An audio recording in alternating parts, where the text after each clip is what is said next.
நீர்வளம். தண்ணி எங்கேருந்து கிடைக்கும்? வானத்துலேருந்து தான் கிடைக்கும். ஆனால் நம்ம தமிழ்நாடு எங்கே இருக்குது? லீவேர்டு சைடு, காற்று முக எதிர் திசை, மழை பொழிவு ரொம்ப கம்மி. இப்போ தண்ணி எப்படி பயன்படுத்தணும்? ரொம்ப நம்ம மேனேஜ்மெண்ட் பக்காவாக இருக்கணும், எல்லாம் வேஸ்ட் ஆகிரும். அங்கேருந்து பெய்கிற தண்ணி என்ன ஆகும்? வானத்துலேருந்து கொட்டுற தண்ணி என்ன ஆகும்? எங்கே இறக்கமாக இருக்கோ அதை நோக்கி ஓடி, எங்கே பள்ளம்லாம் இருந்துச்சுன்னா அங்கங்கே ரொம்பிக்கும். கடைசியில் எங்கே போய் சேர்ந்துடும்? கடலில் போய் சேர்ந்துடும். அதுக்குள்ளே நம்ம பூமிக்குள்ளே இறங்கும் தண்ணி நிலத்தடி நீராக மாறும். சரியா? அந்த தண்ணியெல்லாம் நம்ம கரெக்டாக அந்த கடலுக்குள்ளே போகிறதுக்கு முன்னாடி என்ன பண்ணணும்? அதை நம்ம கரெக்டாக பயன்படுத்தணும். நீர் வளங்கள். இந்திய நிலப்பரப்பில் 4% மக்கள் தொகை 6% கொண்டுள்ளது தமிழ்நாடு. 100 பேர் இருக்காங்க, 100 ஏக்கர் இருக்குது தமிழ்நாட்டில். சரியா? நம்மகிட்ட எத்தனை ஏக்கர் இருக்குது? இந்தியாவில் 100 ஏக்கர்னால் தமிழ்நாட்டில் 4 ஏக்கர். 100 பேர் இருக்கானாக்கா மக்கள் தொகை எவ்வளோ பேர் இருக்கான்? 6 பேர் இருக்கும். சரியா? அதே தண்ணி எவ்வளோ இருக்குது? 100 லிட்டர் இருக்குதுன்னு வச்சுக்கோங்க, 2.5 லிட்டர் தான் இருக்குது பற்றாக்குறை நம்மக்கிட்ட. நாட்டின் மேற்பரப்பு நீரில் 95% அதிகமாகவும் நிலத்தடி நீர் 80% அதிகமாகவும் ஏற்கனவே பயன்பாட்டில் இருந்து வருகிறது. எங்கள் தமிழ்நாட்டில் 5% தான் நம்ம பயன்படுத்துறதில்ல மேற்பரப்பு நீர். அப்போ அந்தளவுக்கு நீர் மேலாண்மை சிறப்பாக இருக்குது அப்படின்னு அர்த்தம். ஆற்று வடிநிலம், ஆறு ஓடுதில்ல, அது 17 பெரிய ஆறுகள் இருக்குது, 81 நீர்த்தேக்கங்கள் இருக்குது, ஏரிகள் 41,121. இது டேமு நீர்த்தேக்கணும். ஆழ்துளை கிணறு இதுதான் அதிகம் இருக்கிறதுலையே. திறந்த வெளி கிணறு பெட்ரோல்ல வயலெல்லாம் இருக்குல்ல, அது இருக்குல்ல, இதுதான் அதிகம். பல்நோக்கு ஆற்று பள்ளத்தாக்கு திட்டம் அப்படின்னா என்ன அர்த்தம்? பல்நோக்கு ஆற்று பள்ளத்தாக்கு திட்டம்னா என்னென்னு பார்த்தோம். இந்தியன் ஜியாகிரபியில் பார்த்துமே. அம்மா சொன்ன கதையை திரும்ப யோசிச்சு சொல்ல மாட்டேங்கிறீங்க. ஆறு பலநோக்கு திட்டம், ஆறுக்கு நடுவில் டேம் கட்டுங்க. அந்த டேமில் உள்ள தண்ணியை வச்சு என்ன பண்ணலாம்? குடிக்க தண்ணி யூஸ் பண்ணிக்கலாம், ஃபேக்ட்ரிக்கு யூஸ் பண்ணிக்கலாம், விவசாயம் பண்ணலாம், மீன் வளர்க்கலாம், வெள்ளத்தை தடுக்கலாம். சரியா? அது வழியாக நீர்ப்பழி போக்குவரத்து உருவாக்கிக்கலாம், எல்லாம் பண்ணலாம். அது மாதிரி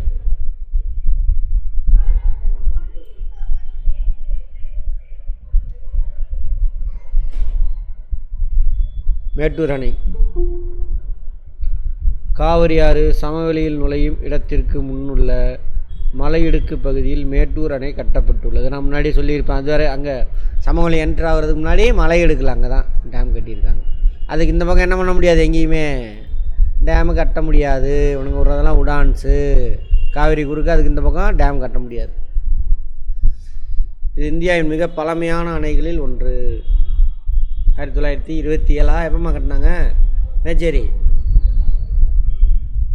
அதெல்லாம் யாருக்கு சார் தெரியும்? ஏதோ அங்கே இருக்குது.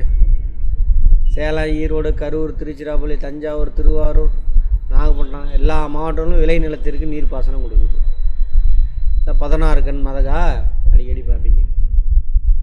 பவானி சாகர் அணை இதுதான் தமிழ்நாட்டிலே பெரிய டேம். இது இங்கிலீஷ்காரன் கட்டினது, ஸ்டான்லி. ஈரோடு மாவட்டத்தில் அமைந்துள்ள பவானி சாகர் அணை ஈரோடு மாவட்டம் கோயம்புத்தூர் நகரிலிருந்து ஏறத்தாழ 80 கிலோமீட்டர் தொலைவில் அமைந்துள்ளது. பவானி ஆற்றின் குறுக்கே கட்டப்பட்டுள்ளது. மண் கல் கலவையால் கட்டப்பட்ட மிகப்பெரிய அணைகளுள் ஒன்று. சரியா? மண் கல் கலவையில் கட்டியிருக்காங்களாமா. சரி, அடுத்து அமராவதி.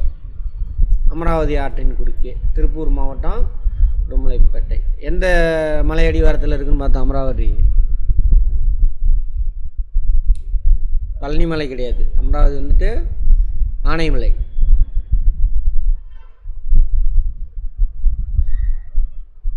உடுமலைப்பேட்டையிலிருந்து 25 கிலோமீட்டர் தொலைவில் அமைந்துள்ளது. துணையாறு, துணையாறு அமராவதி, அது குறுக்க கட்டியிருக்காங்க. நிறையா படத்தில் வரும் பாருங்க அந்த இது அமராவதி டேம்னு. நிறைய படத்தில் பாட்டு சீன் எல்லாத்துலேயுமே வரும். சுற்றிலும் மழை இருக்கும், தண்ணி நிறையா ஒரு இடத்துல நிற்கிற மாதிரி இருக்கும். நீர்ப்பாசனம் வெள்ளக்கட்டுப்பாட்டு முதன்மையான நோக்கமாக கொண்டது. அண்மையில் ஒரு சிறிய நீர்மின் நிலையம் இங்கு நிறுவப்பட்டுள்ளதாம்மா. எங்கே? அமராவதி அணையில். கிருஷ்ணகிரி அணை இங்கே.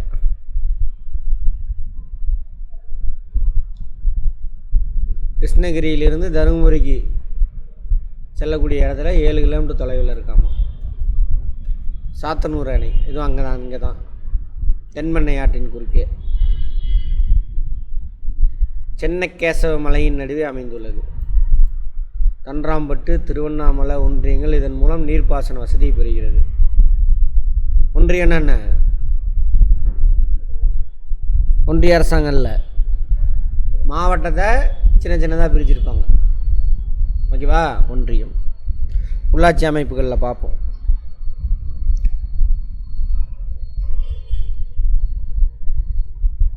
பெரிய முதலை பண்ணை இருக்காமா. வேறு எங்கே இருக்குது முதலை பண்ணை? நிறைய இடத்துல இருக்குது தமிழ்நாட்டில். எல்லாம் நீர்நிலைகள் இருக்கிற இடத்துல இந்த முதலை பண்ணை இருக்குது.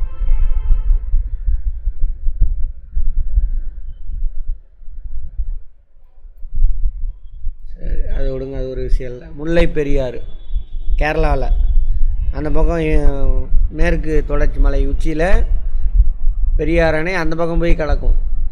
எங்கே? அரபிக்கடலில். அது எந்த பிரயோஜனமும் இல்லை. அந்த பக்கம் விவசாயம் பண்ண முடியாது. ஸோ அதை தடுத்து இந்த பக்கம் நம்ம தமிழ்நாட்டுக்கு தண்ணியை கொண்டு வந்து பயன்படுத்துகிறாங்க. கம்பம், தேனி ஏரியாலாம் இருக்குல்ல, அது பயனடையுது. 1895 கட்டினவர் யாருன்னு பார்த்தோம்? Pennycuick. நான் கலிங்காவா என்ன லிங்காவா? லிங்கா படம் பார்த்தீங்களா? அது இந்த கதை தான். தேக்கடி மலையில் உருவாகும் பெரியாறு ஆற்றின் குறுக்கே கட்டப்பட்டுள்ளது முல்லை பெரியாறு. தமிழ்நாட்டில் நிரந்தரமாக வறட்சிக்குள்ளாகும் சில வேளாண் நிலங்களுக்கு நீர்ப்பாசனம் அளிக்கிறது. எந்த ஏரியா நிரந்தரமாக வறட்சிக்குள்ளாகக்கூடியது? கம்பம், தேனி. எப்போ பார்த்தாலும் இப்போ பசுமையாகவே இருக்குது. அது கட்டலைன்னா அவ்வளோதான்.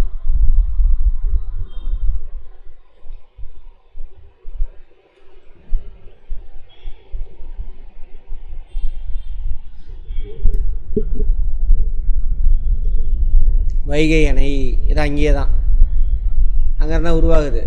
ஆண்டிப்பட்டி வருஷநாடு ஆண்டிப்பட்டி மலையில் தான் என்ன அது வைகை ஆறு உருவாகுது. அங்கே இது மேற்கு தொடர்ச்சி மலையிலேருந்து கிழக்கு நோக்கி செல்லக்கூடியது. ஃபஸ்ட்டு பழனி மலை, அதுலேருந்து கொஞ்சம் தூரம் போனீங்கன்னா இந்த மலை மேற்கு தொடர்ச்சி மலை கிழக்கு நோக்கி வரும். அது ரெண்டுக்கு நடுவில் தான் என்ன பள்ளத்தாக்கு? கம்பம் பள்ளத்தாக்கு. வைகை ஆற்றின் குறுக்கே கட்டப்பட்டுள்ளது. 111 அடி உயரம் கொண்ட இவ்வணையில் சும்மா ஏரி மாதிரி இருக்கும் பார்க்குறதுக்கு. 71 அடி வரைக்கும் தண்ணி. அதுக்கு மேலே கட்டினா பக்கத்தில் வெள்ளம் போயிடும். 70 கிலோமீட்டர் தூரத்தில் ஆண்டிப்பட்டியிலிருந்து 7 கிலோமீட்டர் தூரத்தில் அமைந்துள்ளது. 1959ஆம் ஆண்டு ஜனவரி 21ஆம் நாள் திறக்கப்பட்டது. திட்டம் போட்டது முதல் 5 ஆண்டு திட்ட காலம். அப்போ போட்டு 59 திறப்பாங்க. முதல் 5 ஆண்டு திட்ட காலம் இது 1951லேருந்து 56 வரைக்கும். அதை பற்றி எக்கனாமிக்ஸில் பார்ப்போம். மணிமுத்தாறு அணை திருநெல்வேலி அங்கே இருக்குது.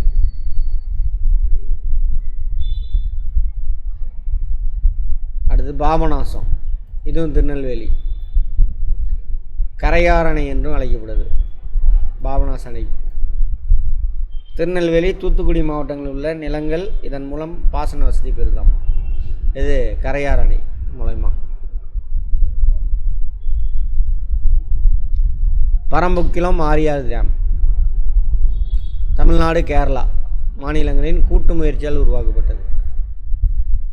பரம்பிக்குளம் மற்றும் ஆழியார் பகுதியில் உள்ள 7 ஆறுகளின் நீரினை பெற்று அங்குள்ள 7 நீர்த்தேக்கங்களையும் ஒன்றோடொன்று இணைக்கும் எதிர்கால நோக்கத்தின் விளைவாக உருவான திட்டம் அது. ஓகேவா? பரப்பலாறு திட்டம் ஒட்டஞ்சத்திரம் அருகே அமைந்துள்ளது. பரப்பலாறு இங்கே, அது வேறு, அதை விட்டுருங்க. பரம்பிக்குளம் எத்தனை டேமு? 7 டேம். அங்கேருந்து தான் பார்த்தீங்கன்னா இது என்ன டேமு?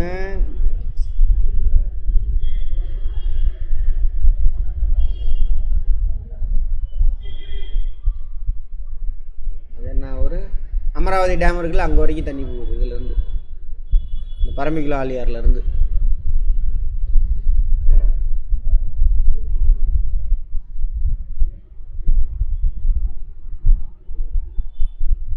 ஒரு டிஎம்சி கூட கிடையாது, கம்மி தான். 167 மில்லியன் கண்ணாடி தான். பழனி தாலுக்காவில் அமைந்துள்ள இவை மதுரையிலேருந்து 75 கிலோமீட்டர் தொலைவில் அமைஞ்சிருக்காங்க. பழனி தாலுக்கா, திண்டுக்கல் மாவட்டம். பரப்பலாறு திட்டம். நீர்வள மேலாண்மை. நீர் என்ன பண்ணும்? சிறப்பாக பயன்படுத்தணும். திட்டமிடல், செயல்படுத்துதல், நீர்வளத்தை பெருக்குதல், விநியோகித்தல், நீர் வளங்களின் உகந்த பயன்பாட்டை நிர்வகிப்பதற்கான நடவடிக்கை மேற்கொள்ளுதல். தமிழ்நாட்டில் மக்கள் தொகை அதிகரிப்பு. ஆமாம் தானே? சுதந்திரம் அடையும் பொழுது பார்த்தீங்கன்னு வச்சுக்கோங்க, தமிழ்நாட்டோட மக்கள் தொகை எவ்வளோ தெரியுமா இருந்திருக்கும்? 3ல் 1 பங்கு தான், 2 கோடி இருந்திருப்பானுங்க. இன்றைக்கி எத்தனை கோடி? 7 கோடி. 6.5 கோடி பேர்களில் ஒருவன் வந்துச்சா? அந்த பாட்டு வந்து ரொம்ப நாள் ஆகி போச்சு. 7-8 கோடி பக்கம் இருக்கும். 2 கோடி பேர். சரி, 8 கோடி வந்திருக்கான்னு கொஞ்சம் மழை எக்ஸ்ட்ரா பெய்யுமா? அதே அளவு தான் இருக்கும். அப்போ இருக்கிறத வச்சு என்ன பண்ணணும்? நம்ம அதை சிக்கனமாக சிறப்பாக பயன்படுத்த வேண்டும். தனிநபர் நுகர்வு காரணமாக பொருளாதார வளர்ச்சி மற்றும் மக்கள் தொகை அதிகரிப்பு. பொருளாதார வளர்ச்சி மற்றும் தனிநபர் நுகர்வு காரணமாக நீரின் தேவை மிகவும் அதிகரித்துள்ளது. ஆமாம் தானே? அதிகமாக நுகர்றோம் தண்ணி. 2 நேரம் எப்போ பார்த்தாலும் ஃபேஸ் வாஷ் பண்ணுறோம், 2 நேரம் பல்லு துலக்குறோம். அதெல்லாம் என்னது அதிகமாக. அப்புறம் அதேமாரி எல்லாம் காரு, பைக் எல்லாம் யூஸ் பண்ண ஆரம்பிச்சிட்டோம். அதெல்லாம் தயாரிக்கிறதுக்கு என்ன வேணும்? தண்ணி வேணும். அதை சுத்தப்படுத்துறதுக்கு தண்ணி வேணும். இந்த மாதிரி மக்களின் நீர் பயன்பாடு, தொழில்துறைக்கான தேவைகள் மற்றும் இதர தேவைகளுக்கான பயன்பாடு குறிப்பிடத்தக்க அளவில் அதிகரித்து வருகிறது. நம்ம தானே? தண்ணி பயங்கரம் அதிகமாகிட்டே போகுது. மாநிலமானது நீர் தேவைக்கு பருவமழை பெரிதும் சார்ந்துள்ளது. வேறு வழியே இல்லை, பருவமழை தான். அது எவ்வளோ நாள் பெய்யும்? கொஞ்ச நாள் தான்.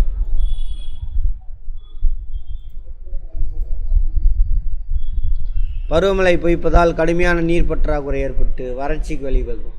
ஆமாம், நீர் சேமிப்பு நமக்கு வருங்கால சந்ததியினருக்கும் பயனுள்ளதாக அமையும்.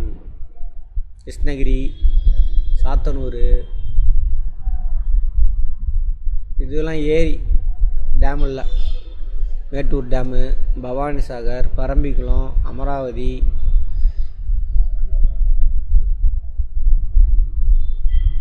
முல்லை பெரியாறு. இதான் வந்துட்டு இது வந்து Palanimalai.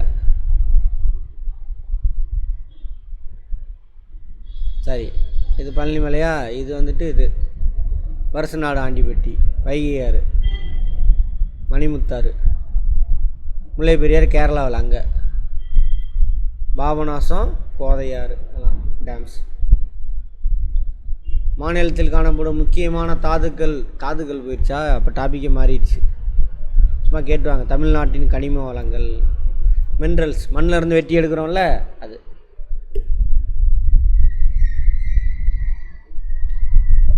Vermiculite, magnetite, tonight, rutile, இதெல்லாம் வந்து ஓர். Molybdenum, ilmenite. இல்மனைட் எதோட தாது?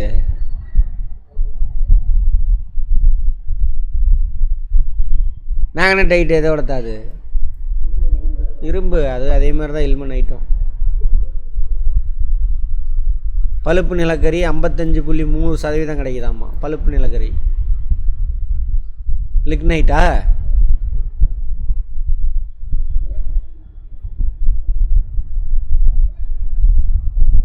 பழுப்பு நிலக்கரி, லிக்னைட். வெர்மிகுலைட்டு 75%, டுனைட் 59%. இந்தியாவில் சொல்கிறாங்க.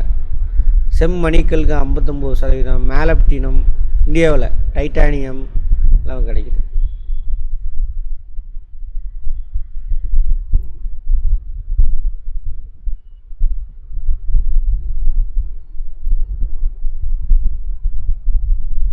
சும்மா கேட்டுவாங்க, இதில் ஒன்றும் பெருசாக இல்லை.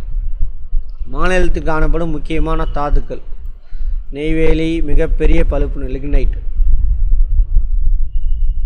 ராமநாதபுரத்தில் நிலக்கரி படிவங்கள் காணப்படுகின்றன. எடுக்கலை இன்னும். இங்கே ராமநாதபுரம் வரலையா? காவிரி வடிநிலப் பகுதியில் எண்ணெய் மற்றும் இயற்கை வாயு படிவுகள் காணப்படுது. காவிரி வடிநிலப் பகுதியில் எண்ணெய், இயற்கை வாயு. டெல்டா தானே, அது மண்ணில் போய் உள்ளே டெபாசிட் ஆகக்கூடிய ஏலத்தால் மக்கள்லாம் என்ன இருக்கும், கேஸாக ஃபார்ம் ஆகிருக்கும். போர் போட்டு எடுத்துக்கலாம். ஆனால் எடுத்தால் டேஞ்சரு. நிறுத்தியாச்சு. சேலம் மாவட்டத்தில் கஞ்சமலையில், திருவண்ணாமலையில், கல்வராயன் மலையில் இரும்புத்தாது அதிகமாக இருக்குது. கஞ்சமலை எது? இந்த பக்கம் இருக்குல்ல சித்தர் கோயில், அதுதான். அது சுற்றிலுமே இருக்குது. இந்த மலை எல்லாமே. சேலம் அருகே மேக்னசைட் வெள்ளக்கல் எடுக்கிறாங்களே அந்த பக்கம், அது குருவி பணம் எடுத்தானுங்கள அது. சேர்வராயன் குன்றுகள், கோத்தகிரி, உதகமண்டலம், பழனிமலை பேக் சைட்டு கிடைக்குது. சேர்வராயன் கோயில் இருக்காடு, அதில் போய் பாருங்கள். அந்த பக்கம் ஆப்போசிட்டில் அந்த பக்கம் நின்று சென்னை பக்கம் பார்க்கணும். வடக்கு பக்கம் சிவப்பு கலரில் மண்ணெலாம் வெட்டி எடுத்துகிட்டு இருந்தானுங்க. இப்போ வெறும் வெட்டி எடுத்த தடம் இருக்கும். அங்கெல்லாம் செம்மண் இருக்கும். செம்மண்ணில் அதெல்லாம் பாக்சைட்டு. பாக்சைட்டு எதோட தாது? அலுமினியத்தின் தாது. திருச்சிராப்பள்ளி, திருநெல்வேலி, தூத்துக்குடி, விருதுநகர் ஜிப்சம் கிடைக்குது. ஜிப்சம் எதுக்கு தேவை? சிமெண்ட் தயாரிக்கிறது. கன்னியாகுமரி கடற்கரை மணல் பரப்பு இல்மனைட் ரூட்டைல் கிடைக்குதாமா. Ilmenite rutile. கோயம்புத்தூர், கடலூர், திண்டுக்கல், காஞ்சிபுரம், கரூர், மதுரை, ராமநாதபுரம் சும்மா அப்படி பார்த்து சுண்ணாம்புகள் அதிகமாக கிடைக்குது.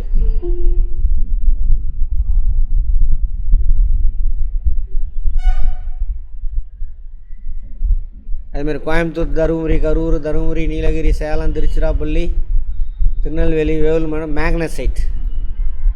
அந்த வெள்ளைக்கல் இருக்குல்ல, மேக்னசைட் எங்கே அதிகமாக கிடைக்குது? சேலத்தில்.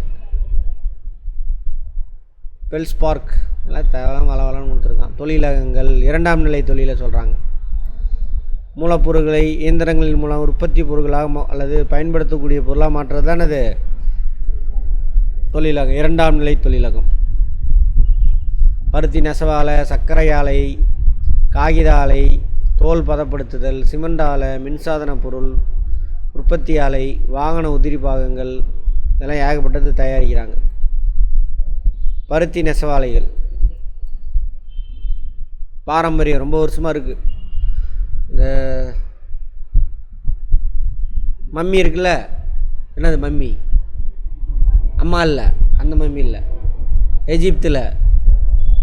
அந்த எஜிப்தில் மம்மியை சுற்றுறதுக்கு பயன்படுத்தின துணி தமிழ்நாட்டிலேருந்து போயிருக்கு. சரியா?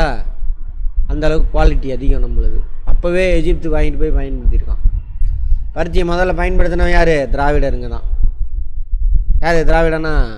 சிந்து சமவெளி மக்கள் தான். நம்ம எல்லாம் வரலாறு திரிக்கிறானுங்க, திருட்டு பசங்க.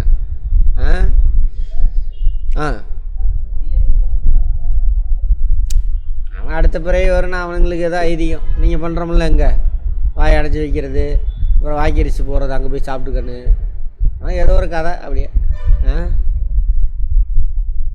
அது வேண்டாம், அது சும்மா மூடப்பழக்கம். அதை விட்டுருங்க, மூடப்பழக்கம். சரியா?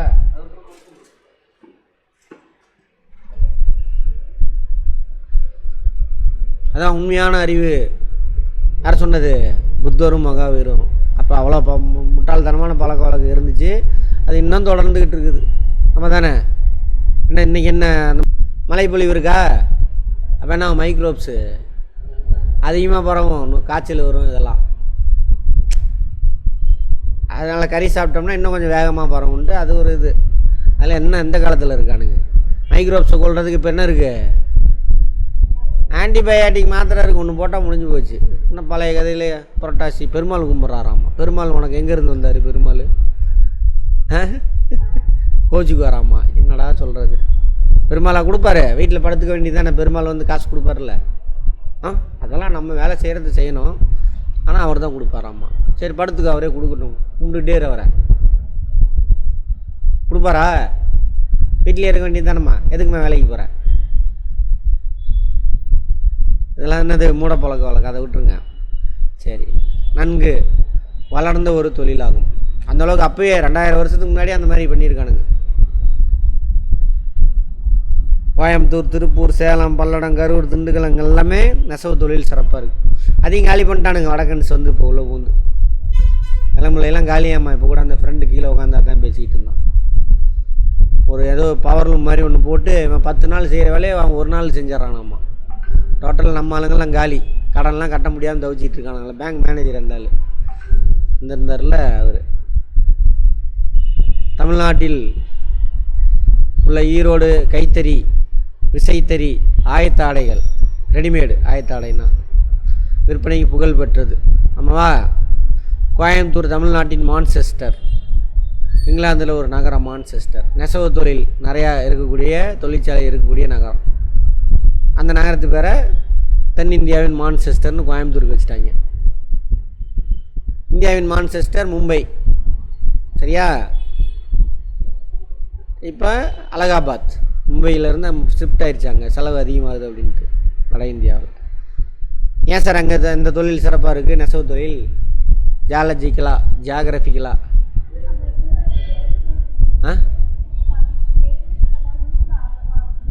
ஈரப்பதம். இன்னொன்று நான் கிளைமேட்டு ஜெயிலாக நீங்கள் சொல்லிட்டீங்க. ஜியாகிரபிக்கலா? Very good. அதுதான் காரணம். பீடபூமி, plateau, black soil. Black soil என்ன நல்ல விளையும்? பருத்தி. அப்புறம் கிளைமேட்டிக்கல் கண்டிஷன் தான் நீங்கள் சொன்னது. கடலேருந்து காற்று வீசிகிட்டே இருக்குமா, ஈரப்பதமாக இருக்கும். அப்போ என்ன ஆகுது? 100 அறந்து போகாது. இது எதை வேணாலும் கேட்பாங்க. அதனால தான் நான் லைன் பை லைனாக நடத்துகிறது. அந்த கொஸ்டின் பேப்பர் செட் பண்ணுறாருல அவர் மூட பொறுத்து. நீங்கள் படிக்கிற அந்த புக்கில் இருக்குல்ல மார்க்கெட்டில், அது எவனாவது ஒருத்தன் எடுத்துருப்பான். அவன் அன்னைக்கு உள்ள 3 பத்து எழுதியிருப்பான். அந்த கொஸ்டின் வந்தால் மட்டும்தான் உங்களுக்கு அதை ஆன்சர் பண்ண முடியும். அது இல்லாமல் அது உதவவே உதவாது எங்கேயுமே லைஃபுக்கு. இப்போ நான் இதெல்லாம் நீங்கள் யூஸ் பண்ணலாம். திருப்பூர் பழைய இது கோயம்புத்தூர், திருப்பூர், ஈரோடு எல்லாம் ஒரே டிஸ்ட்ரிக்டாக இருந்துச்சு. இப்போ பிரிச்சுட்டானுங்க. மாநில பொருளாதாரத்துக்கு முக்கிய பங்களிப்பு அளிக்கின்றன. எல்லாத்தையும் காலி பண்ணுறதுக்கு எல்லா வேலையும் செஞ்சுட்டானுங்க. தமிழ்நாட்டின் ஜவுளி பள்ளத்தாக்கு, இந்த 3 சேர்ந்து. முன்னாடி ஒரே மாவட்டம், இப்போ 3 மாவட்டமாக பிரிஞ்சிருச்சு. கரூர் தமிழ்நாட்டின் நெசவு தலைநகரம். ஜவுளி பள்ளத்தாக்குனா இது மான்செஸ்டர்னா கோயம்புத்தூர். நெசவு தலைநகர்னா இது கரூர். பட்டு நெசவு ஆலை. பட்டு பற்றி தெரியும்ல, செயற்கை பட்டுலாம் இருக்குது. செயற்கை பட்டு பேர் என்ன? பாலிஸ்டரா? பாலிஸ்டர் செயற்கை பட்டா? ரேயான். செயற்கை பருத்தி தான் இது பாலிஸ்டர். நம்ம ட்ரெஸ்ஸில் எல்லாத்துலேயுமே பாலிஸ்டர். அது ஒரு மாதிரி நைஸாக அயன் பண்ண தேவையில்ல, அது எல்லாமே பாலிஸ்டர் தான். பாலிகாட்டன் கெமிஸ்ட்ரியில் படிச்சிருப்போம். காஞ்சிபுரம் பட்டு என்பது அதன் தனித்தன்மை, தரம் மற்றும் பாரம்பரிய மதிப்பு ஆகியவற்றால் உலகம் முழுவதும் அறியப்படுகிறது. வரலாறு முடித்தவங்க அங்கே எப்படி பட்டு தொழில் சிறப்பாக வந்திருக்கும் சொல்லுங்கள் பார்ப்போம். வரலாறுன்னு சொல்லிட்டேன். வரலாறு முடிச்சாச்சா?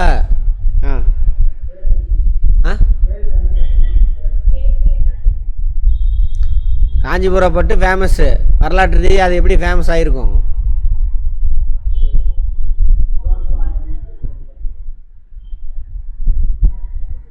Very good. ஓரளவுக்கு வந்துட்டார். சொல்லுங்கள். வரலாறு முடித்தவங்க ட்ரை பண்ணுங்க.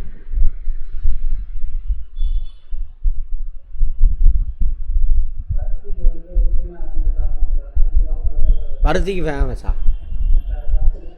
பட்டு தான் அவனுங்க ஃபேமஸ்ஸு. அவங்க கூடிய தொடர்பு பல்லவர்கள் காலத்தில் நமக்கு ஏற்பட்டுச்சு. அப்போலேருந்தே பட்டு உற்பத்தி வந்துச்சு. பல்லவரோட தலைநகரம் இது காஞ்சிபுரம். ரைட். பட்டு உற்பத்தி தமிழ்நாடு 4வது இடத்தை பிடிக்குது. எங்கள் நாட்டில் காஞ்சிபுரம் பட்டு பயங்கர ஃபேமஸ். அதுபோக காஞ்சிபுரம், ஆரணி, கும்பகோணம், சேலம், கோயம்புத்தூர், மதுரை, திருநெல்வேலி இதெல்லாம் சிறப்பான மையங்கள் பட்டு உற்பத்தியில், பட்டு நெசவில். ராமநாதபுரத்தின் சில பகுதியில் செயற்கை பட்டு துணிகள் உற்பத்தி செய்யப்படுகிறது. தமிழ்நாட்டிலையும் தான், சேலத்துலேயும் தான், ராமநாதபுரம் மட்டும். தோல் பதனிடும் தொழிலகங்கள். தோல் எந்தெந்த தோல் பயன்படுத்துகிறோம்?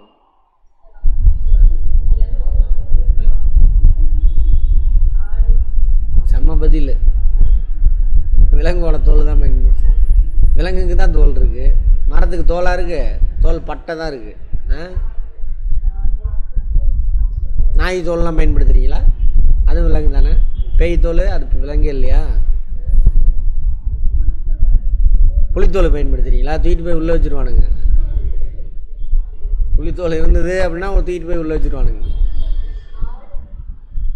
ஆட்டுத்தோல், மாட்டுத்தோல், எருமத்தோல், அதான் மாட்டில் வந்துடுதா, அதெல்லாம் அதை பயன்படுத்தி செருப்பு, அப்புறம் பெல்ட்டு, தோல்மா, கம்பளியாக பார்த்துக்கிட்டு இருக்கோம். பேகு இதெல்லாம் தயாரிக்கிறாங்க. இப்போ அதெல்லாம் செயற்கையே வந்துருச்சு, ரெக்ஸின் அதெல்லாம் வந்துருச்சா. சரி. இந்தியாவில் தோல் பதனிடும் தொழிலங்கள் தமிழ்நாடு 60% உற்பத்தி. ஆமாம், தோல் பதனிடும் தொழில் 60% இங்கே தான் உற்பத்தி பண்ணுறானுங்க. வேலூர், ராணிப்பேட்டை, திண்டுக்கல், அங்கெல்லாம் தோல் பதனிடும் தொழிற்சாலை சிறப்பாக இருக்கும். பாருங்கள், வேலூர் அதனை சுற்றி இருக்கக்கூடிய பகுதி, ராணிப்பேட்டை, ஆம்பூர், வாணியம்பாடி 60% உற்பத்தியும். காலனி, தோல் ஆடைகள், தோல் உபபொருட்கள் உற்பத்தியில் 38%. தோல் பதப்படுத்திடுவாங்க, அதுக்கப்புறம் முடிவுற்ற பொருளாக மாற்றணும். வடன்னு ஒரு பேப்பர் மாதிரி ஆக்கிடுவாங்க, அது தோல் பதனிடுதல். அதிலிருந்து காலனி தயாரிக்கிறது, அது 38%. ஓகேவா? எந்த ஏரியான்னு போட்டுறான். அறிவியல் தொழில் ஆராய்ச்சி நிறுவனம் இல் மத்திய தோல் ஆராய்ச்சி நிறுவனம் ஆய்வகம் சென்னையில் அமைந்துள்ளது. CSIR, சென்ட்ரல் கவுன்சில் ஃபார் வரும் சம்திங், அதை பார்த்துக்கோங்க, இங்கிலீஷில் பார்த்துக்கலாம். CLRI சென்னையில் இருக்காமா. சரி. காகித தொழிலகம் கரூர் மாவட்டம் காகிதபுரத்தில் தமிழக அரசு நிறுவனமான தமிழ்நாடு செய்தித்தாள் மற்றும் காகித நிறுவனம் TNPL அங்கே இருக்குது. Tamil Nadu news paper and paper limited எங்கே இருக்குது? காகிதபுரம், புகழூர், கரூர் மாவட்டம். ஆற்றங்கரை ஓரம். எந்த ஆற்றங்கரை ஓரம்? காவிரி ஆற்றங்கரை ஓரம். அங்கே நிறையா கரும்பு விளையுது. கரும்போட சக்கையை பயன்படுத்தி காகிதம் தயாரிக்கிறாங்க. இது செய்தித்தாள், அச்சு காகிதம், எழுது பயன்பாட்டு காகிதம் ஆகியவற்றை உற்பத்தி செய்யுது. குவாலிட்டி இருக்கும், ரேட் அதிகம். இங்கே தான் வேலை போட்டு கொடுத்தாங்களே ஒரு ஃபேமஸ் அத்லெட்டுக்கு, கரண்ட் அஃபேர்.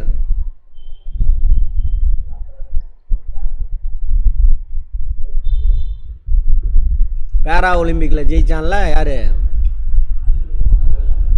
மாரியப்பனுக்கு. அங்கே தான் போட்டு கொடுத்தாங்க. அப்போ தான் கவர்மெண்ட் வேலை, கவர்மெண்ட் சம்பளம், மேனேஜர், மார்க்கெட்டிங் மேனேஜர். அச்சு காகிதம் இதெல்லாம்.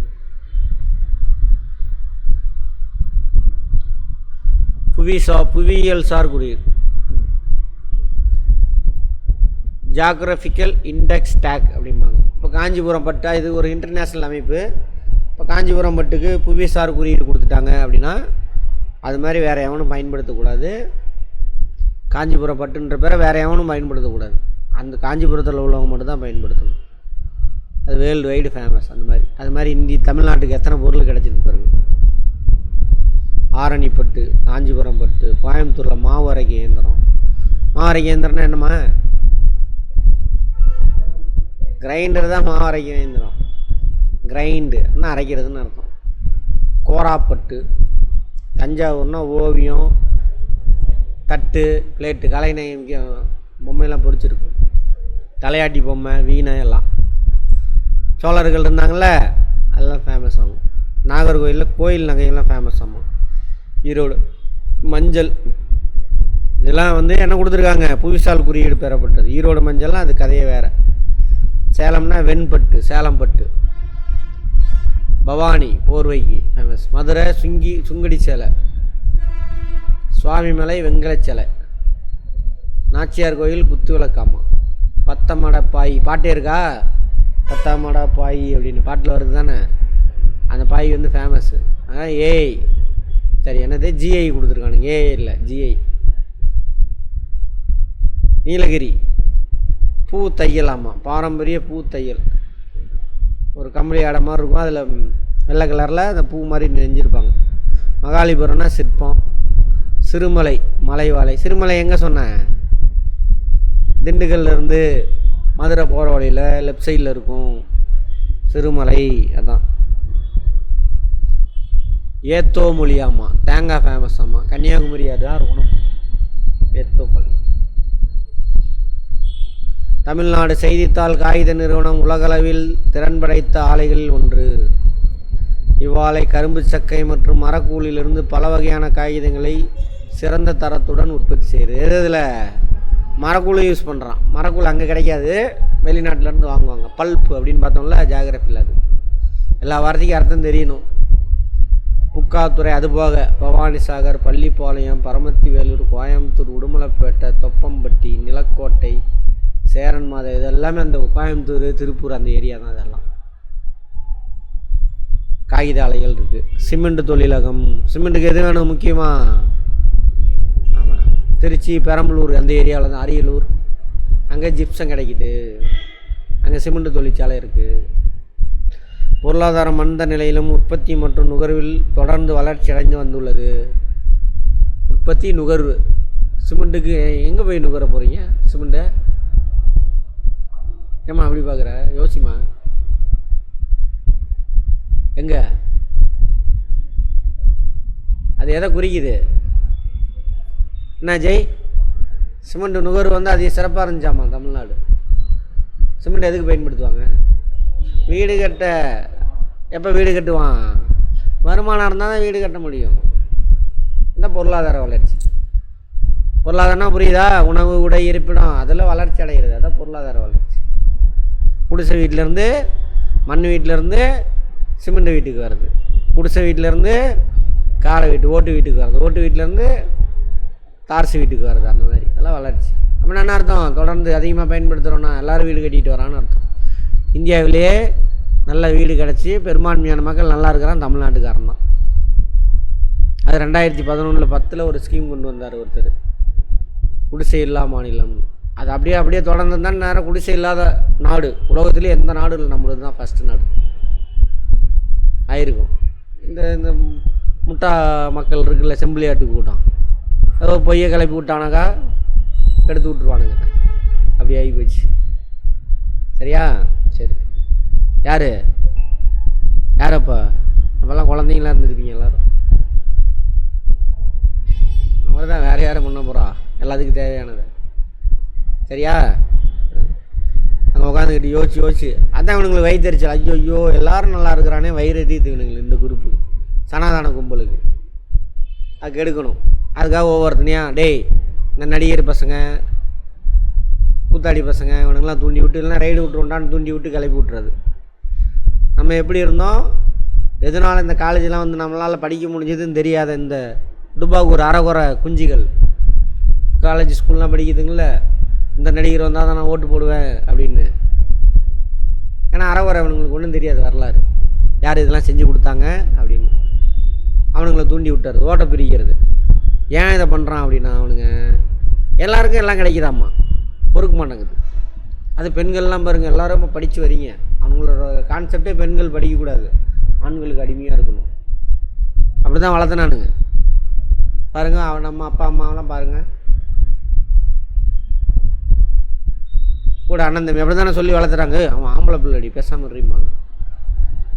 ஆம்பளைக்கு பெண்கள் அடிமையாகவே வளர்க்கணும், அப்படி அந்த கான்செப்ட்.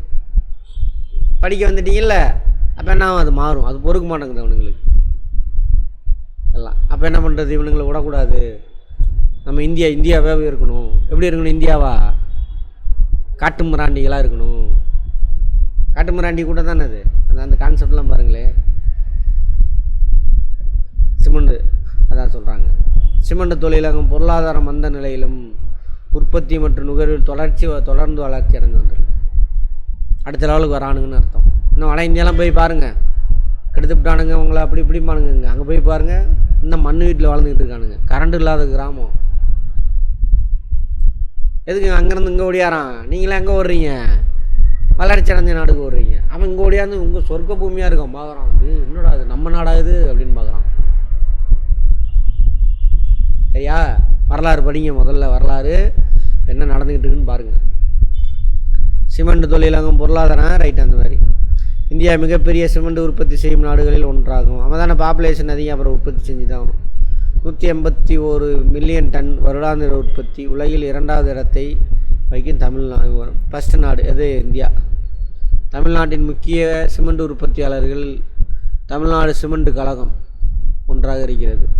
அரியலூர், ஆலங்குளம் இடங்களில் சிமெண்ட் உற்பத்தியாளர்கள் இருக்கிறது. அரியலூர், இங்கே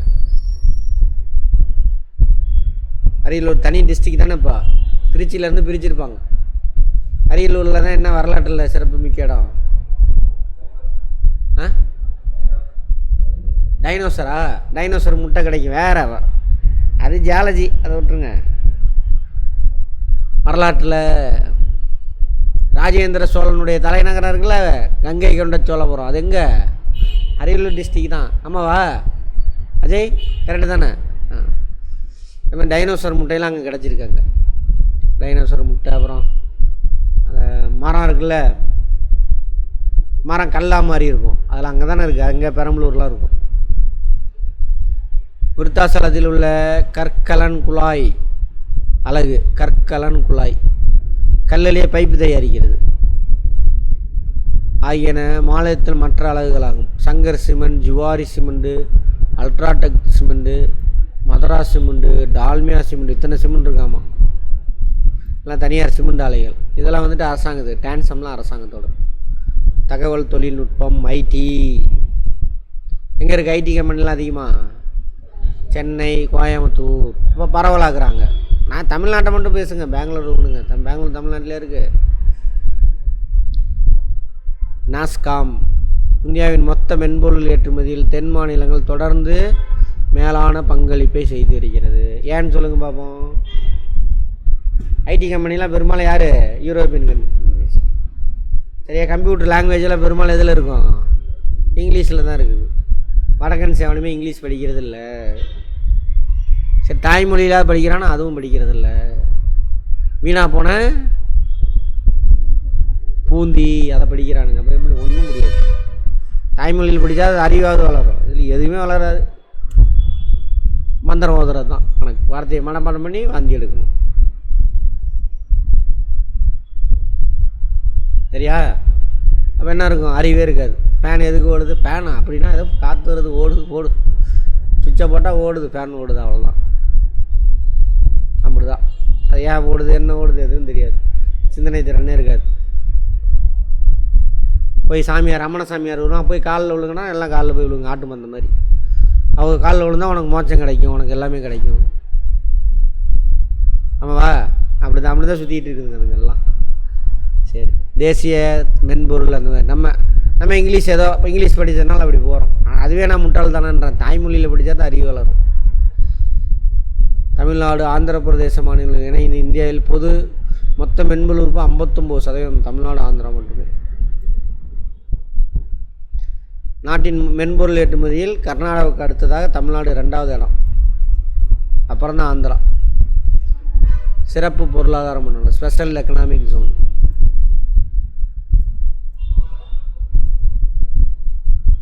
இது கொண்டு வந்தது யார் தெரியுமா? இதனால் நிறைய வேலைவாய்ப்பு உருவாச்சு. அப்போதைய வர்த்தகத்துறை அமைச்சர் சாச்சாத்து நம்ம தமிழன் தான். இந்தியா ஃபுல்லாக வேலைவாய்ப்புலாம் உருவாச்சு. சரியா? முரசொலி மாறன் கேள்விப்பட்டிருக்கீங்களா? சன் டிவி நடத்துகிறாங்களா, அவங்க அப்பா. அவர் தான் மத்திய வர்த்தகத்துறை அமைச்சர். அவர் உருவாக்கினது தான் அது. அங்கே ஒரு குறிப்பிட்ட வெளிநாட்டு கம்பெனியை கொண்டு வந்து ஆரம்பிச்சு விட்ருவாங்க. இப்போ போய் பிடிச்சிட்டு வர்றாருல நம்ம சிஎம், அது மாதிரி. அப்போ அவர் தான் அங்கே வர்த்தகத்துறை அமைச்சர், பிடிச்சிட்டு வருவார் தமிழ்நாட்டில். அவங்க தான் இங்கே எல்லாமே வேலைவாய்ப்பை உருவாக்குனது. எவனும் சொல்ல மாட்டானுங்க. கேட்டால் கொள்ளையடிக்கிற குடும்பம்மானுங்க. குடும்ப அரசியல் பண்ணுறாம்மா. ஆமாம், தமிழ்நாடுன்ற குடும்பத்துக்காக அரசியல் பண்ணுறான். சரியா? போய் பாருங்கள், வரலாறு படிங்க. உங்கள் அப்பா அம்மாலாம் சொல்லி கொடுத்துருப்பாங்க. என்னடான்னு போய் பார்த்தீங்கன்னா உங்கள் அப்பா அம்மா எம்ஜிஆர் ஃபேனாக இருப்பாங்க. சரியா? பாருங்கள், எம்ஜிஆர் ஃபேனாக, அதனால் அவரை பிடிக்காது. சரி, எம்ஜிஆர் என்னையா செஞ்சுன்னு கேட்டிங்கனாக்கா, எம்ஜிஆர் நல்லவருங்க, வல்லவருங்க, வீட்டுக்கு போகிறவருக்கெல்லாம் சோறு போடுவாருங்க அப்படிமா. அவ்வளோதான் சொல்லுவார். என்னையா செஞ்சார்? நம்ம இங்கே லிஸ்ட்டு போட்டுகிட்டே போவோம். இந்த ஆள் என்னடா பண்ணான், கொள்ளைக்காரன், யார்? கருணாநிதி. லிஸ்ட்டு போயிட்டே இருக்கும். என்னடா பண்ணி எம்ஜிஆர்? எம்ஜிஆர் சோறு போட்டார். என்னடா எம்ஜிஆர் பண்ணார்? எம்ஜிஆர் சோறு போட்டார். என்னடா பண்ணார் எம்ஜிஆர்? எங்கே என்ன சோறு போட்டார்? அது ஒன்றும் நான் வர முடியாது. போய் எடுத்து பாருங்கள், வரலாறு முக்கியம். அந்தளவுக்கு டுபாகூர் சமூகமாக இருக்கிறோம் நம்ம, அறிவு இல்லாமல். சரியா? ஆமாம். சிறப்பு பொருளாதார மண்டலம், ஸ்பெஷல் எக்கனாமிக் ஜோன், அதை வந்து ஒதுக்கிடுவாங்க. வெளிநாட்டு கம்பெனியாக வேணாலும் அங்கே வந்து கம்பெனி ஆரம்பிச்சிக்கலாம். அவங்க நாட்டில் என்னென்ன வசதி இருக்கோ அதெல்லாம் செஞ்சு கொடுப்பாங்க. அப்போ என்ன ஆகும்? வேலைவாய்ப்பு வெளிநாட்டு கம்பெனி இங்கே வந்து ஆரம்பிப்பான். எவனோ ஒருத்தன் வந்து குவிட்டு கிடந்தானே, இந்த குஞ்சிகள் தான். எதுக்கு ஜெர்மனி போகிறாரு நடிகர் பின்னாடி ஒரு இப்போ கூட அவனை அந்த சனிக்கிழமானவன் நடத்துகிறானே, அவனோட சிஷ்ய கோடி. ஜெர்மனி எதுக்கு போகிறாரு? நான் என்ன வளம் இல்லை இந்த திருநாட்டில், எதுக்கு அங்கே போய் ஜெர்மனியில் போய் கூப்பிட போகிறான்றான். ஏன்டா மூதேவி, பணம் வேணாமா தொழில் தொடங்கிறதுக்கு? முட்டா மூதேவிங்களா? என்னத்தெல்லாம் நீங்களாம் படித்து கிழிச்சிங்களே தெரில. பாருங்க, பணம் வேணும்ல, முதலீடு, டெக்னாலஜி வேணும்ல, போய் அவனை தான் கூட்டிகிட்டு வரணும். சரியா? ஆமாம். புத்தாடி பசங்களாம் வரலாம் அரசியலுக்கு, பட் அறிவு வேணும். உங்கள்கிட்ட பேசுகிற அளவு கூட அவனுக்கெல்லாம் அறிவு கிடையாது. யாருக்கு? உங்கள் தலைவர்களுக்கு. அணில் குஞ்சுகளா அவனுங்களுக்கு பேர் வச்சுருக்கானுங்களா? போய் பாருங்கள், உன் நாலேஜ் கூட அவனெலாம் கிடையாது. பேசி பார்த்தீங்கன்னா தெரியும், 10 நிமிஷம். சேவை அப்படின்ற வார்த்தைக்கு அர்த்தம் கேட்டால் தெரியாது. அதான் என் ஸ்டூடெண்ட்டுக்கிட்ட உங்கள்கிட்ட சொல்கிறேன். மற்ற ஸ்டூடெண்ட்டு விடுங்க, அவனும் அதே மாதிரி ஒரு கூமுட்டை பசங்க தான். நல்ல முட்டையாக வந்து கெட்ட முட்டையாயிடுச்சு, கூமுட்டையாயிடுச்சு இந்த சமூகத்தில். அது மாதிரி. சரி, சிறப்பு பொருளாதார மண்டலங்கள் சர்வதேச அளவில் மிகச்சிறந்த பங்களிப்பு. அதனால் வேலை வாய்ப்புலாம் உருவானுச்சு. அவன் தான் அந்த ஆள் தான் உருவாக்குனார். சரியா? நம்ம நாட்டில் கம்பெனி ஆரம்பிக்க பணம் இல்லை. அது மாதிரி சர்வதேச அளவில் மிகச்சிறந்த பகுதியில் இது மாதிரி இந்தியா முழுவதும் கொண்டு வந்தான் அந்த ஆள். யார்? இந்தியாவோட வர்த்தகத்துறை அமைச்சர். அதில் நிறையா சிறப்பு பொருளாதாரம் பண்ண தமிழ்நாட்டில் கொண்டு வந்து ஆரம்பித்தான். யார்? முரசொலி மாறன். புரிஞ்சுதா? அடுத்தது சிறப்பு பொருளாதார மண்டலங்கள் எவனும் சொல்ல மாட்டானுங்க, ஏன்னா அவன் ஐயர் இல்லை. ஐயராக இருந்தாக்க தலையில் தூக்கி வச்சு கொண்டாடி இருப்பானுங்க. ஏற்றுமதி ஊக்குவிக்கக்கூடிய சூழலை பெற்றதாக உள்ளது. அங்கே தயாரிக்கிற பொருளை வந்து ஏற்றுமதி தான் பண்ணணும். ஏன் சார் ஏற்றுமதி பண்ணணும் அப்படின்னா, ஏற்றுமதி பண்ணால் தான் வெளிநாட்டு பணம் கிடைக்கும். வெளிநாட்டு பணம் கிடைச்சா தான் நம்ம ஊருக்கு தேவையான பெட்ரோலு கோதுமைலாம் வாங்க முடியும் வெளிநாட்டிலேருந்து. நம்ம காசு கொடுத்தா எவனும் வாங்க மாட்டான். புரியுதா? இதான் சிறப்பு. எக்கனாமிக்ஸில் பார்ப்போம். இம்மண்டலம் பல உற்பத்தி பொருட்களை அளிப்பதுடன் பல்வேறு சேவைகளை அளிக்கிறது.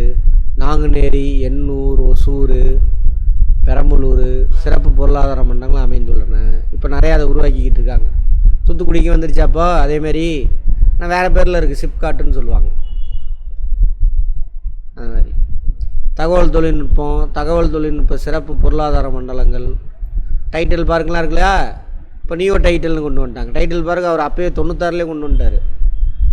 வெளிநாட்டு சாஃப்ட்வேர் கம்பெனிலாம் அங்கே வந்து ஆரம்பிப்பானுங்க. இப்போ எல்லா டிஸ்ட்ரிக்ட்லையும் ஆரம்பி. எதுக்கு சென்னையில் வந்து குமிக்கிறீங்க? Neo Tidel park. அதுக்காக கார்பரேட் அந்த சாஃப்ட்வேர் கம்பெனிஸ், பிபிஓ இவங்கெல்லாம் அங்கே வந்து ஆரம்பிப்பான். அப்போ அந்த ஏரியாவில் உள்ள மக்களுக்கு என்ன வேலை கிடைக்கும்? புரியுதா? இப்போ இங்கே சேலத்தில் 1-2 ஐடி கம்பெனிலாம் இருக்குல்ல, அதெல்லாம் அவனுங்க கொண்டு வந்தது தான்.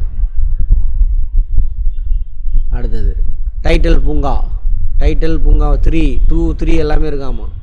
உயிரி மருந்தகம் டைட்டில் பூங்கா 4 கோயம்புத்தூரில் இருக்காமா.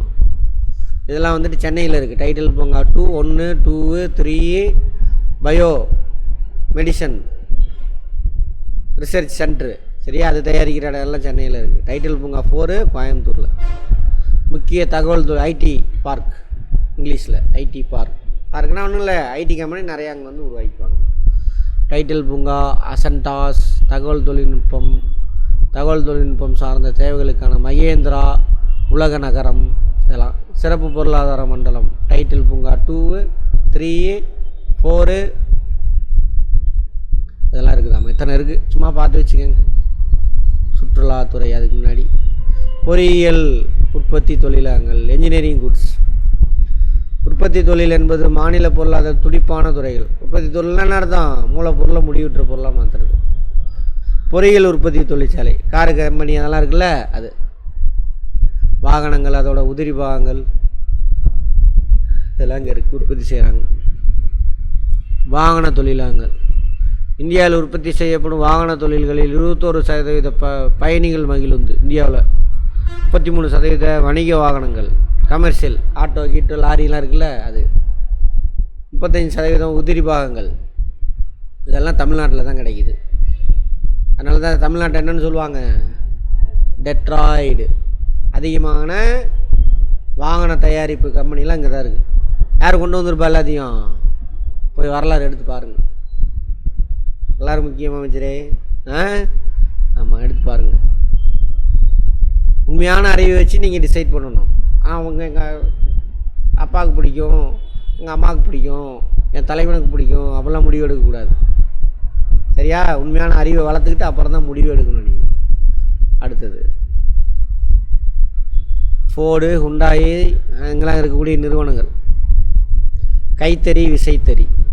கைத்தறினா கையிலே நெய்கிறது, பட்டு இதெல்லாம் நெய்கிறாங்கல்ல சேலத்துலேயே, அம்மாப்பேட்டைங்கெல்லாம். விசைத்தறினா மெஷினில் ஓடும். குடிசை தொழில் அவங்க தானே வீட்டிலே செய்கிறாங்களா? வாழ்வாதாரத்தை, ஏற்றுமதி வருவாய், அதை எல்லாத்தையும் எடுத்து விட்டானுங்களே இப்போ வந்து. நெசவாளர் சங்கங்கள், பள்ளி குழந்தைகளுக்கு விலையில்லா சீருடையும், அதெல்லாம் மாறி போச்சு. இப்போ கார்பரேட்டு தான் வாங்குகிறாங்க. விலையில்லா வேட்டி சேலை திட்டத்திற்கு தேவையான துணிகளும் உற்பத்தி செய்கின்றன. பொங்கலுக்கு தராங்கல்ல வேஷ்டி சேலை, அதெல்லாம் அவங்க தான் தயார் பண்ணுறாங்க. அந்த கூட்டுறவு சங்கம், கைத்தறி நெசவாளர் கூட்டுறவு சங்கம், அவங்க தான் பண்ணித்தராங்க. சர்க்கரை தொழிலகம் முன்னாடி சொல்லிட்டீங்களே, ஏன்டா திரும்ப திரும்ப சொல்கிறீங்க? வேளாண் சார்ந்தது தானே சர்க்கரை, வேளாண் சார்ந்த தொழில். அது ஒன்றும் இல்லை, அப்படியே பார்த்துக்கோங்க. சுற்றுலாத்துறை, சுற்றுலாத்துறை இந்தியாவிலே நம்பர் 1 தமிழ்நாடு தான். சுற்றுலாத்துறை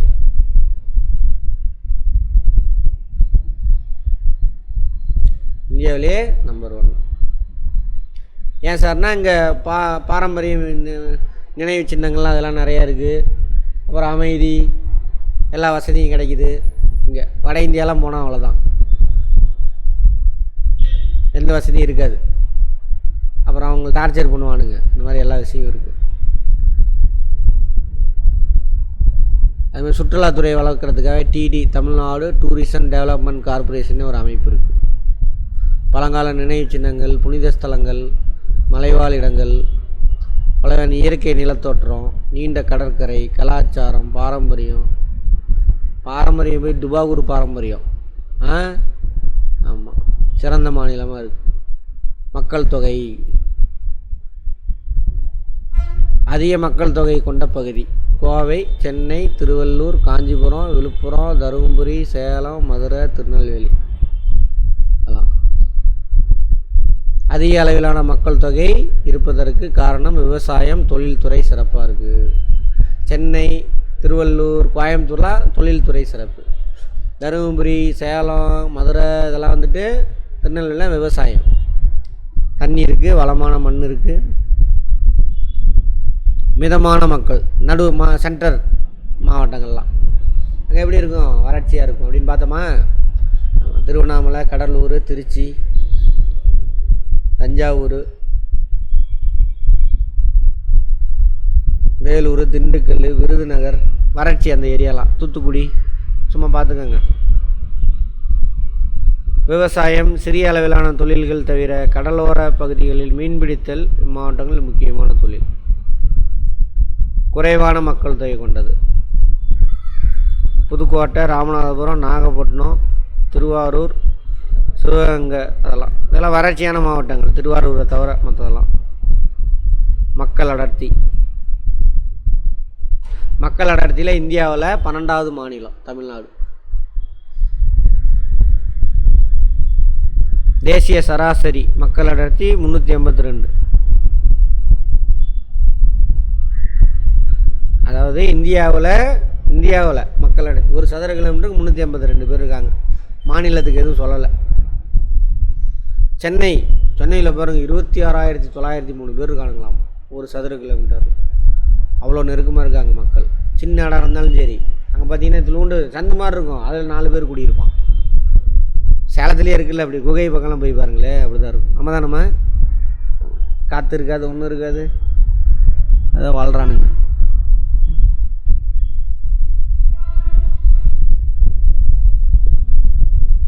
இந்த தமிழ்நாட்டில் மக்கள் அடர்த்தி அதிகம் சென்னை மாவட்டம் தான். மதம் எல்லா மதமும் கிடக்குது. பாலின விகிதம் இந்தியாவில் அதிகம். நம்ம பாலின விகிதம்னா என்னது? இங்கிலீஷில் செக்ஸ் ரேஷியோ அப்படின்னா என்னென்னு பார்த்தோம். 1000 ஆண்களுக்கு எத்தனை பெண்கள் இருக்காங்க. சரியா? இந்தியாவில் கொஞ்சம் நம்ம முன்னாடி இருக்கோம். தமிழ்நாட்டில் எங்கே? நீலகிரி 1041. 1000 ஆண்கள் இருந்தால் பெண்கள் அதிகமாக இருக்காங்க. தஞ்சாவூர் மாவட்டம். எனக்கு எங்கெல்லாம் வேலை வாய்ப்பு இருக்காது. பெண்களை வீட்டிலே விட்டுட்டு இவனுக்கு என்ன பண்ணுவானுங்க? வேலைக்கு வெளியில் போயிடுவானுங்க. குறைவான பாலின விகிதம் தருமபுரி. ஏன்னா பெண் சிசு கொலை இதெல்லாம். சேலம் பெண் சிசு கொலை நிறையா இருந்தது இங்கே. இந்த டுபாகூர் கம்யூனிட்டிகள் விட்டா போயிலுங்க. பெண்ணு பிறந்தா என்ன ஆயிருமா? வேறவங்க கூட ஓடி போயிடுவா, அல்லது வரதட்சணை கொடுக்கணும் அப்படின்னு நம்பிட்டு இந்த வட மாநில மாவட்டங்கள்லாம் பெண் குழந்தைய விதைய வச்சு கொண்டுருவானுங்க, விஷத்தை வச்சு கொண்டுருவானுங்க, நெல்லை போட்டு கொண்டுருவானுங்க. இப்போ தான் மாறி இருக்குது. 90க்கு அப்புறம் தான் மாறிடுச்சு. 90க்கு முன்னாடி பாருங்கள், அவங்க சொந்தக்காரன் எவனா இருந்தான்னு வச்சுக்கோங்க, அந்த ஒரு குறிப்பிட்ட கம்யூனிட்டியில் பெண்ணே கிடையாமல் சுற்றிக்கிட்டு இருப்பான். 90க்கு முன்னாடி 80s அது மாதிரி. 90க்கு அப்புறம் தான் ஒரு ஸ்கீமே கொண்டு வருவார். 90ல் அதுவும் அந்த ஆள் தான். 8வது வரைக்கும் படித்தா 5000 ரூபா கல்யாணம் பண்ணுறதுக்கு. அதுதான் இப்போ வந்து என்ன இருக்குது, புதுமை பண்ணால் அந்த திட்டம் வரைக்கும் வந்து நிற்கிது. அதை பற்றி சொல்லியிருப்பேன். அப்புறம் தான் குறையும். அது காலேஜ் படிக்கணும், சும்மா எல்லாத்துக்கெல்லாம் கொடுக்க மாட்டாங்க. காலேஜ் முடித்தாக்கா 50,000 ரூபா வரைக்கும் வந்துச்சு. அப்போ ஆரம்பிச்சது 80ல். அப்போ ஒரு பவுன் எவ்வளோனா 1000 ரூபா 1500 ரூபா இருக்கும் ஒரு பவுன்னாக்க. 5000 ரூபா கொடுத்தா எத்தனை பவுன் வாங்கிடலாம்? 5 பவுன் 3 பவுன் வச்சுக்கோங்க. இன்றைக்கி 3 பவுன் எவ்வளவு? 3 லட்ச ரூபா. அப்புறம் தான் கொஞ்சம் கொஞ்சமாக படிக்க வைக்கிறானுங்க. 8வது வரைக்கும் வச்சுருப்பார். அப்புறம் ஒரு கண்மணி வரும். அந்த கண்மணி என்ன பண்ணும்? அதை தூக்கிடுவார். அந்த கண்மணி அது பெண்மணி தான், ஆனால் அந்த கண்மணி பிடிக்காது. எல்லா பெண்கள் நல்லா வந்தால் பிடிக்காது அதுக்கு. அது தூக்கிறோம். சரி நீ தூக்குறியா? அப்புறம் பண்ணுவார். 10வது வரைக்கும் படித்தாக்கா 10,000 படிக்க வச்சுன்னா 10வது வரைக்கும் சும்மாலாம் கொடுக்கல. அப்புறம் படிக்க வைப்பாங்க. பெண்களை குழந்தைங்களாம் ஓகே அப்படின்னு மாறும் சூழ்நிலை. அப்புறம் திரும்ப இந்த கண்மணி வந்து திரும்பவும் தூக்கிறோம். பெண்மணி அது ஒரு பெண்மணிகளுக்கு செய்கிறத அந்த கண்மணிக்கு பொறுக்காது. அப்படி பண்ணுறியா அப்படின்ட்டு அப்புறம் காலேஜ் போனால் 25,000. 12வது பிடிச்சான்னு நினைக்கிறேன். 12வது முடித்தா 20,000 ரூபான்றாரு. அப்போ பவுனு 4,000 ரூபா. சரியா? அப்புறம் அது 25,000 ஆச்சு. அப்புறம் சரி, அப்புறம் அந்த கண்மணிக்கே கொஞ்சம் அறிவு வந்துடும். சரி இந்த தடவை சாக போகிறோம், நம்ம என்ன பண்ணுவோம், ஜெயிச்சிட்டு சாகலாம் அப்படின்னு. அப்புறமேல அதை வந்துட்டு தாலிக்கு தங்கன்னு ஒரு திட்டமாக மாற்றும். அவர் 50,000 ரூபா சொல்லுவார். உடனே நான் ஒரு தங்கத்தோடு 50,000 ரூபா தரேன் அப்படின்ட்டு. அப்படி வந்தது தான் இந்த ஸ்கீம். அதோட விளைவு தான் இப்போ பெண்கள் ஈக்குவலாக இருக்காங்க. ஓரளவுக்கு தமிழ்நாடு முன்னேறி. இன்னமும் முட்டாள் பசங்க நிறையா தெரியாமல் போய் என்ன பண்ணுறானுங்க, பெண் குழந்தை இருந்தால் போய் கருவு கலைச்சிட்டு வந்துடுறானுங்க. எல்லா வேலையும் நடக்குது. இப்போ கூட பார்த்தா தெரியுமா, 2 நாளைக்கு முன்னாடி ஏதோ பெண் சிசு கொலை, அந்த பெண் கருவை கலைச்சிட்டான் அப்படின்னு சொல்லிட்டு குழந்தையோட கருவை சேலத்தில் தான் ஒரு டாக்டர் அரெஸ்ட் பண்ணாங்க 2 நாளைக்கு முன்னாடி. இன்னும் நடந்துகிட்டு தான் இருக்குது. இல்லை காரணம் இதுதான். கல்வி அறிவு விகிதம் கன்னியாகுமரி மாவட்டம் அதிக அளவில் கல்வி அறிவு விகிதம் கொண்ட மாவட்டம். இன்றைக்கி வரைக்கும் அவனுக்கு தான் டாப்.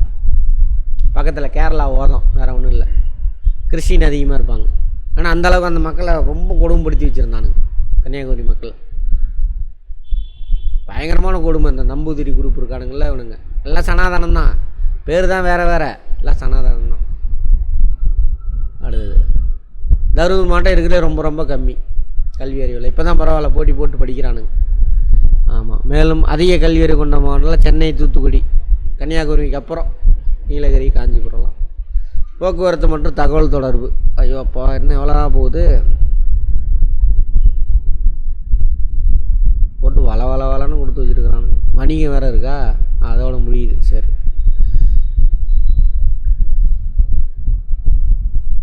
இந்தியாவில் 4 வழிச்சாலை அதிக நீளம் கொண்டது மாநிலம் தமிழ்நாடு தான். ஆந்திரா இருந்துச்சு, ஆந்திரா பிரிச்சுட்டாங்க. தமிழ்நாடு தான். அது யார் கொண்டு வந்திருப்பாங்கன்னு பாருங்கள். அப்போ டிஆர் பாலு, அதான் போக்குவரத்து துறை அமைச்சர். இதெல்லாம் பழைய கதை. பப்ளிக் ப்ரைவேட் பார்ட்னர்ஷிப்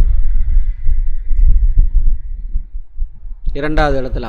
இப்போ ஃபஸ்ட்டு நம்ம 4 வழிச்சாலை இருக்குல்ல, அது ரயில் போக்குவரத்து. தெற்கு ரயில்வேயின் தலைமையகம் எங்கே இருக்குது? சென்னையில் இருக்குது. தமிழ்நாடு, கேரளா, புதுச்சேரி, கர்நாடகா, ஆந்திரா, அந்த எத்தனை 4 ஸ்டேட்லேயும் இருக்குது. அதோட தலைமையகம் எங்கே இருக்குது? சென்னையில் இருக்குது. புறநகர் ரயில் போக்குவரத்து சென்னை சிட்டியிலேருந்து பக்கத்தில் செங்கல்பட்டு, திருவள்ளூர், காஞ்சிபுரம் அங்கெல்லாம் ட்ரெயின் போகும். அந்த புறநகர் சப்பர்பன் டிரான்ஸ்போர்ட் அப்படின்ட்டு. அதுக்கு தான் இப்போ என்ன கொண்டு வந்திருக்காங்க? மெட்ரோ கொண்டு வந்திருப்பாங்க. 2010 ஸ்டெப் எடுத்து அது 17 தான் இழுத்தடிச்சு முடிப்பாங்க. கண்மணி, ஏன்னா பொதுமக்களுக்கு நன்மை கிடைக்குன்ட்டு இழுத்தடிச்சு அப்புறம் அங்கே முடித்து அப்புறமெல்லாம் திறந்து வச்சுருப்பாங்க. இப்போ 2வது ஃபேஸ் போயிட்டுருக்குன்னு நினைக்கிறேன். இது மெட்ரோ ட்ரெயின் அப்படி இன்டர்நேஷ்னல் ஏர்போர்ட்டு மேலே இருக்கும். சூப்பராக இப்போ வான்வழி போக்குவரத்து அங்கங்கே இருக்குது. 4 முக்கிய சர்வதேச விமான நிலையம் இருக்குது. சென்னை, கோயம்புத்தூர், திருச்சி. சென்னை, கோயம்புத்தூர், திருச்சி 3 தான் எனக்கு தெரியும். மதுரை வந்துருச்சா இல்லையான்னு தெரில. இந்தியாவின் 3வது பெரிய விமான நிலையம் எது? சென்னை. அதுபோக கோயம்புத்தூர், மதுரை, திருச்சி. மதுரையில் இருக்குது. தூத்துக்குடி, சேலத்தில் உள்நாட்டு விமான நிலையம் இருக்குது. Domestic airport. தமிழ்நாட்டில் மிக நீளமான தேசிய நெடுஞ்சாலை எண் 44. ஒசூர், தருமபுரி, சேலம், கரூர், திண்டுக்கல், திருநெல்வேலி வரைக்கும் போதாம்மா. கன்னியாகுமரி வரைக்கும். அது தான் அந்த நீளமானது. இந்த தங்க நாற்கரை சாலை திட்டம் பார்த்தோம்ல, அது இல்லை. வடக்கு தெற்கு காரிடார் கன்னியாகுமரியிலேருந்து ஜம்மு காஷ்மீர் வரைக்கும் போகுதுன்னு பார்த்தோம்ல, அது அதோட இது. மிக குறைவான நீளம் கொண்ட தேசிய நெடுஞ்சாலை எண் 785. மதுரையிலேருந்து தோரங்குறிச்சி வரைக்கும். அதாவது மதுரையிலேருந்து திருச்சி போகிற வழி வச்சுக்கோங்க. மதுரையிலேருந்து திருச்சி வரணும். அந்த ரூட்டு நடுவில் ஒரு ஊர் தோரங்குறிச்சின்னு இருக்கும். அது வரைக்கும் வெறும் 38 கிலோமீட்டர். நீர்வழி போக்குவரத்து சென்னை, எண்ணூர், தூத்துக்குடி தமிழ்நாட்டின் முக்கிய துறைமுகங்கள். 3 சர்வதேச துறைமுகம் இந்தியாவில் 3 இருக்குன்னா தமிழ்நாடு மட்டும்தான். 3 சென்னை, எண்ணூர், தூத்துக்குடி. அதுபோக இடைநிலை துறைமுகம் இது மாநில அரசாங்க கட்டுப்பாட்டில் இருக்கும். நாகப்பட்டினம். அதுபோக 15 துறைமுகங்கள், சிறிய துறைமுகங்கள் இருக்குது. சிறிய துறைமுகம் எல்லாம் மாநில அரசாங்கம் கட்டுப்படுத்துகிறாங்க. தமிழ்நாடு கடல்சார் நிர்வாக வாரியம் அப்படின்னு ஒன்று இருக்காமல் அவங்க பார்த்துக்கிறாங்க இந்த நடுத்தர துறைமுகம், சிறிய துறைமுகத்தை. தமிழ்நாட்டில் சரக்கு கையாளுறதுல சென்னை துறைமுகம் தான் என்னது இருக்குல்ல 2வது பெருசு. தகவல் தொடர்பு, கம்யூனிகேஷன், தகவல் தொடர்பு வசதி இந்தியாவிலே சிறப்பு நம்ம தான். அஞ்சலக மாவட்டம் மற்றும் தலைமையகம். போஸ்ட் ஆஃபீஸ் இருக்குல்ல, ஒவ்வொன்றுக்கு ஒரு டிவிஷனல் ஆஃபீஸ் இருக்குது. வடக்கு மண்டலத்துக்கு வந்துட்டு சென்னை, மேற்கு மண்டலத்துக்கான ஹெட் ஆஃபீஸு கோயம்புத்தூர், மத்திய மண்டலத்துக்கான ஹெட் ஆஃபீஸு திருச்சிராப்பள்ளி, தெற்கு மண்டலத்துக்கு மதுரை.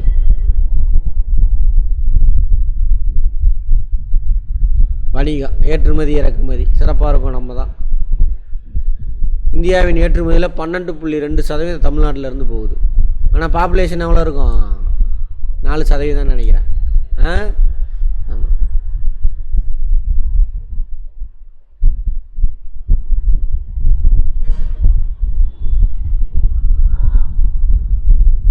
தமிழ்நாட்டின் இறக்குமதி இயந்திர கருவி, இயந்திர உபகரணம், மின்சாதனமில்லா இயந்திரம், மின்சாதன பொருள் எல்லாம் இறக்குமதி பண்ணுறோமா. தமிழ்நாட்டின் முக்கிய ஏற்றுமதி பொருள் வேளாண் பொருள், புகையிலை ஏற்றுமதி பண்ணுறது, தானியங்கி, பருத்தி, கரும்பு, நெல், நிலக்கடலை, வாசனை பொருள்லாம் ஏற்றுமதி பண்ணுறோம். தோல் பொருள் அதே மாதிரி, இரத்தின கற்கள் மற்றும் நகைகள், ரசாயனம் மற்றும் ரசாயனம் சார்ந்த பொருட்கள், காகிதம், ரசாயனங்கள், ரப்பரு, கண்ணாடி இதெல்லாம் ஏற்றுமதி பண்ணுறோம். தென்னிந்தியாவின் நெற்களஞ்சியம் எது? காவிரி டெல்டா. அங்கே என்ன இருக்குன்னு பாருங்கள். சரியா? காவிரி டெல்டானா எல்லா டிஸ்ட்ரிக்கும் வரும். திருவாரூர், நாகப்பட்டினம், அதெல்லாம் தஞ்சாவூர். தமிழ்நாடு மக்களின் 2வது முக்கிய உணவு பயிர்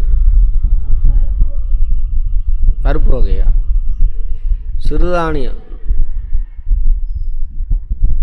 தமிழ்நாட்டின் மிகப்பெரிய நீர்மின் திட்டம். இன்னும் எப்படி பார்க்குறீங்க? எத்தனை தடவை சொல்கிறது? மேட்டூர்.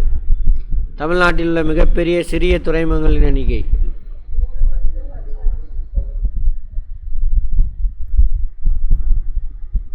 பெரிய தமிழ்நாட்டின் பொருளாதார வேளாண்மை துறையின் பங்கு டேஷ் சதவீதம்?